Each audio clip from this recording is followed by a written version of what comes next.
L'univers est rempli d'étoiles, de planètes, de galaxies. Mais quand on regarde le ciel la nuit, c'est quand même drôlement vide.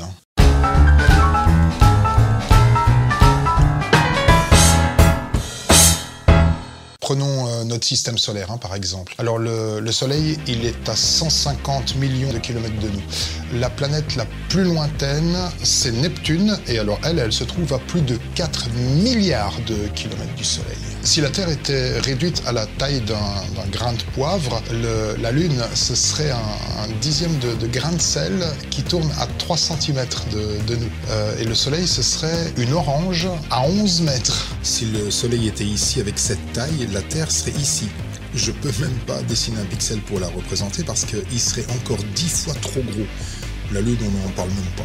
Et Neptune, un raisin sec à 350 mètres de l'orange Soleil. Voilà à quoi ça ressemble en vrai. Le Soleil, c'est ce tout petit point jaune là. La Terre, elle est ici, mais je peux même pas la dessiner avec un point parce qu'elle est 100 fois plus petite que le Soleil. Neptune est ici, je peux pas le dessiner non plus. Et les autres planètes, aussi trop petites, Mercure, Vénus, Mars, Jupiter, Saturne et Uranus. Ce que je veux dire, c'est que la proportion de matière par rapport à l'immense de vide de l'univers, c'est vraiment rien, quoi. Alors, toujours si le Soleil était une orange, notre système solaire, donc jusqu'à Neptune, ça représenterait une boule d'espace de 700 mètres de diamètre. On pourrait y empiler 2 fois la Tour Eiffel. Là, au milieu, il y a le Soleil, le petit point jaune là. Tout au bord, il y a Neptune, puis il y a les autres planètes, mais je ne peux pas les représenter, elles sont trop petites à l'échelle pour pouvoir les mettre dans ce schéma. Donc les planètes et le Soleil occupent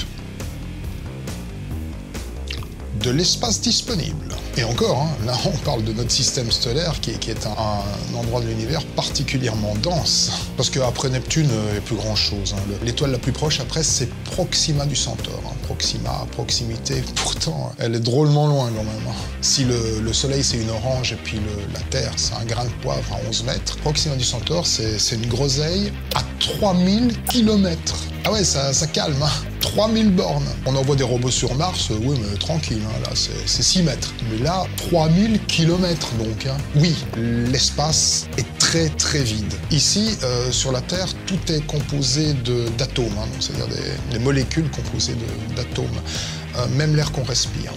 Rien que dans un millimètre cube d'oxygène, c'est-à-dire c'est la taille d'une tête d'épingle, il y a des millions de milliards d'atomes. Et ouais, ça fait du monde. Donc un atome, c'est très très petit et dans la matière, il y en a vraiment, vraiment beaucoup. Mais quelle que soit la matière dont on parle, que ce soit l'air, l'eau, le bois ou notre corps, il y a toujours des millions de milliards d'atomes par millimètre cube. Mais comme on l'a vu avant, la quasi-totalité de l'espace de l'univers est vide. Pour vous donner une idée à quel point, imaginez une chambre d'hôpital dans laquelle l'air est filtré. Malgré tout, il restera toujours un petit peu de poussière, des particules fines en suspension dans l'air, mais très peu, même pas visible à l'œil nu. Eh bien, si l'univers était réduit à la taille de cette chambre et que les galaxies, les étoiles, les planètes, c'était la poussière en suspension dans l'air, l'univers serait encore des milliards de fois plus vide,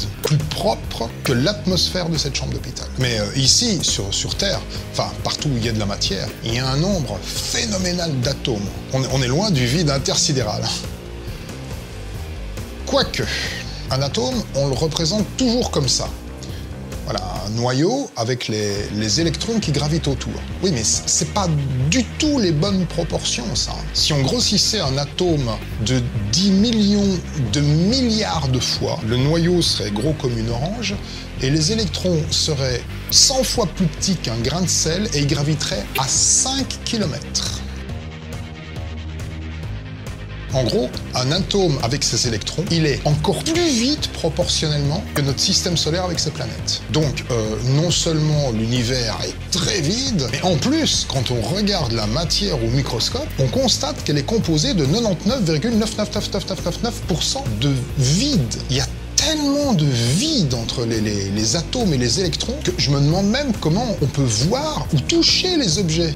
Si on enlevait tout l'espace entre les atomes, donc c'est-à-dire les noyaux d'atomes les uns contre les autres, vous seriez beaucoup plus petit. Vous mesureriez un demi-dixième de millimètre, mais vous auriez le même poids que le poids que vous avez actuellement. La Terre mesurerait un petit peu plus que 100 mètres de diamètre, donc ça réduirait drastiquement les choses, mais ça prend quand même encore beaucoup de volume.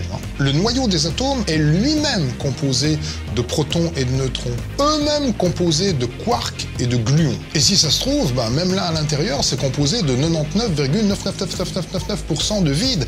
On ne sait pas encore, on n'a pas encore regardé, c'est trop petit. Attention, prenez ce que je dis avec beaucoup de précaution.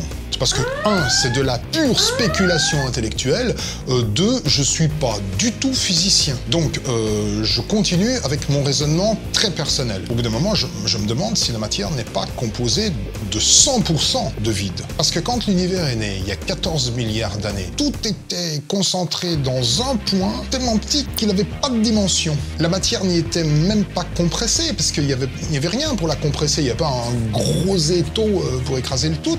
Puis donc, de ce point initial, il y a eu l'expansion de l'univers, le Big Bang.